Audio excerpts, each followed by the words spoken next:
Hello and welcome to Play PKN, the weekly video bulletin of the top news stories on PKN Packaging News, Australia's media hub for the packaging industry.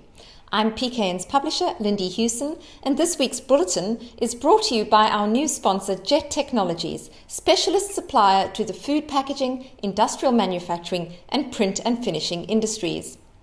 Well, this is our first bulletin for the year. So before we look at this week's news, there were two major joint venture announcements in January that warrant a mention. Firstly, we saw a cross-industry JV that will see the construction of the new PET plastic recycling facility in Altona, Victoria.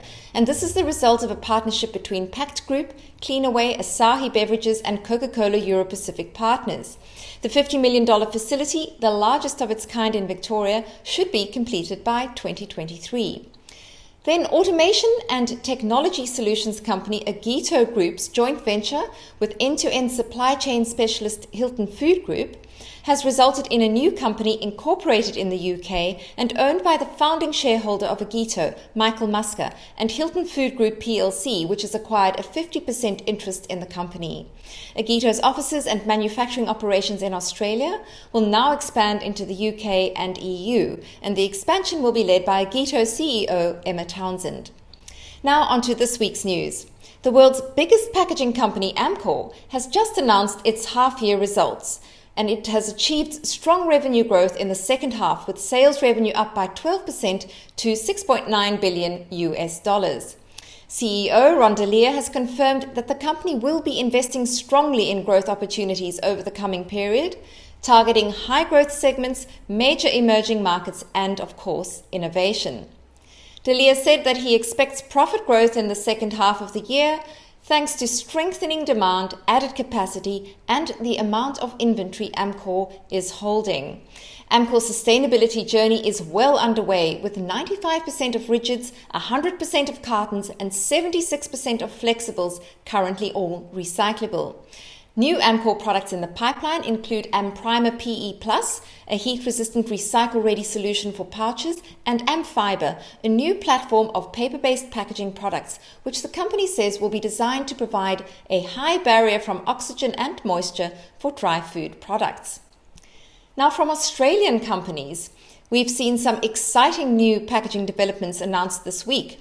Pharmaceuticals is launching its new Etch and Ethos skincare brand in packaging co-developed with Pact Group. The uniquely flat-shaped bottle is Australia's first lightweight, 50% recycled, high-density polyethylene bottle for skincare. Another new product featured is Bruce. This is the name of Impact International's new HDPE tube containing 40% post-consumer recycled HDPE and notably produced without the stiff properties usually associated with tubes manufactured out of high-density polyethylene. Now moving on from containers to caps. Plastic packaging solutions manufacturer Caps and Closures has launched ThermoShield, which the company says can safeguard cold chain products using thermochromic materials that signal temperature fluctuations by changing color. The company says this smart packaging development will significantly improve the quality of storage, transport of products and prevent their food waste from spoilage. On the subject of waste reduction, Endeavour Group has now expanded its East Coast beer can clip reuse and recycling program to include selected BWS and Dan Murphy's stores in South Australia and Western Australia. These beer can clips can be reused multiple times before being recycled and made into new clips. Once the can clips have, however, reached the end of their lifespan, they are sent to Visy Recycling, where they are converted into HDPE resin, which is then returned to Pact, the company that produces the can clips, to create more clips. There are 30 collection points nationally, with Endeavour looking to roll out more in 2022 and expand this circular story.